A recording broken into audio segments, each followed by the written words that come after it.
আরেকটা জিনিস আমি যদি বলি যে অনেক সময় দেখা যায় যে যেই ক্ষেত্রে ছেলেরা বেসিক্যালি মেয়েদের সব আবদার পূরণ করতে থাকে, মেয়েদের সব কষ্ট সমাধান করে দিতে থাকে, সব সমস্যার সমাধান করে ফেলতে থাকে। অনেক ক্ষেত্রে মেয়েরা তাদের প্রতি আসলে খুব মানে kind of less attractive feel করে। কারণ কি আপনি একটা জিনিস খেয়াল করে দেখেন, মেয়েরা যখন আসলে কাউকে ভালোবাসে তখন মেয়েদের একটা টেন্ডেন্সি থাকে যে সে আস্তে আস্তে করে তার সময় পাবে বা তার জীবনের পুরোটা অংশ জুড়ে সে থাকবে। এবং কাইন্ড অফ কখনো খেয়াল করেছেন মেয়েরা মানে তাদের পোষ্য প্রাণীকে কিভাবে আদর করে, একেবারে খুব মানে কোলে নিয়ে একেবারে এমনভাবে আদর করে যে পুরোটাই তার, একেবারে চেপে টেপে ধরে। সো ঠিক আপনি যখন তার সব আবদার এভাবে পূরণ করতে থাকবেন, আপনাকেও পুরোপুরি সে অ্যাকচুয়ালি পজেস করতে চাইবে, সে তার নিজের হিসেবে পেতে চাইবে। আপনার ব্রেইনের পুরোটা পার্ট তার নিজে সে করে নিতে চাইবে, পুরোটা সময় আপনার জীবনের সব কিছু। এবং এই যে আপনি যে তার পুরোপুরি হয়ে যাবেন, তাকে সেন্টার করে আপনি আপনার লাইফ চালাবেন, আপনি কি একজন ছেলে হিসেবে ১০ বছর ২০ বছর এভাবে চালাতে পারবেন আপনার জীবন? আপনি এটা চালাতে পারবেন না। এবং খুব কম সময়ে আমাদের সোসাইটি আমাদের মেয়েদেরকে এই রিয়েলিটি চেকগুলো দেয়।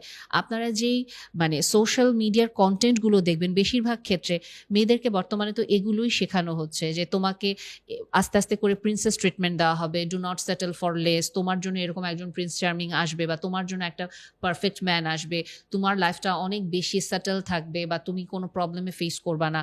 সো আমি যে কথাগুলো বলেছি, সব মেয়েরা যে এতটা নেগেটিভ মাইন্ড সেটআপের জিনিসটা এমন না। কাউকে, কাউকে আপনি যখন খুব সুন্দরভাবে ঠান্ডা মাথায় জিনিসগুলো বোঝাবেন, তারা জিনিসটা বুঝতে পারে যে আচ্ছা এটা তো একটা ফল্টি মেন্টাল মডেল যেটা আমাদের সোসাইটি আমাদেরকে শিখাচ্ছে। কিন্তু তার আগে তো আপনাকে জানতে হবে যে আসলে প্রবলেমটা কোথায়। তার আগে তো আপনাকে থামতে হবে তাকে বেশি প্যাম্পার করে না বিগড়ানোর জন্য। সো আপনি যদি বেসিক্যালি প্রবলেমগুলো না জানেন, ডেফিনিটলি আপনি বিয়ের পরে ঝামেলায় পড়বেন এবং আপনার মনে হবে আপনার ফিমেল পার্টনার খুবই মানে টক্সিক, খুবই আপনাকে কন্ট্রোল করতে চায়, সে খুবই নন আন্ডারস্ট্যান্ডিং একজন পার্টনার। বাট মেয়েটা হয়তো আসলে এরকম না। আপনি হয়তো আস্তে আস্তে তার এক্সপেকটেশনটা এভাবে তৈরি করেছেন, আপনি হয়তো তাকে এভাবে প্যাম্পার করে তৈরি করেছেন, কিন্তু শুরুতে আপনি যদি ব্রেকটা দিতেন তখন হয়তো এটা হতো না। এবং মেয়েটাও তখন আস্তে আস্তে বুঝতে পারতো যে আচ্ছা ফাইন, তাহলে আমি আমার পার্টনারের এটা বাউন্ডারি, এটা আমি ফলো করব। এবং আরেকটা জিনিস, আপনি যখন একজন মানুষের কথায় উঠবেন বসবেন, আলটিমেটলি আপনার ফিমেল পার্টনার আপনাকে মানে উইক ভাববে এবং সে তার নিজেকে বেশি পাওয়ারফুল ভাববে এবং সে এটাই ধরে নিবে তার সংসারে সে যা বলবে ওইটাই হবে, আপনি যা বলবেন ওইটা হবে না। এগেইন একটা মেয়ে যখন অ্যাকচুয়ালি একটা পরিবারে বেশি নিজেকে পাওয়ারফুল ভাবে, তখন সে আস্তে আস্তে তার পুরুষ পার্টনারের প্রতি অ্যাট্রাকশন হারাতে থাকে। সে তার চেয়েও বেশি পাওয়ারফুল বা তার চেয়েও বেশি কনফিডেন্ট আরেকজন পার্সন খুঁজতে থাকে। সো আলটিমেটলি আপনি দেখেন, যাকে অসম্ভব ভালোবাসলেন তাকে প্যাম্পার করলেন, অতিরিক্ত বেশি বিগড়ায় দিলেন, সংসারের কন্ট্রোল তার হাতে দিচ্ছেন এবং একটা পর্যায়ে আপনি লেস অ্যাট্রাকটিভ হয়ে যাচ্ছেন এবং একটা পর্যায়ে আপনি তাকে স্যাটিসফাই করতে পারছেন না ইমোশনালি।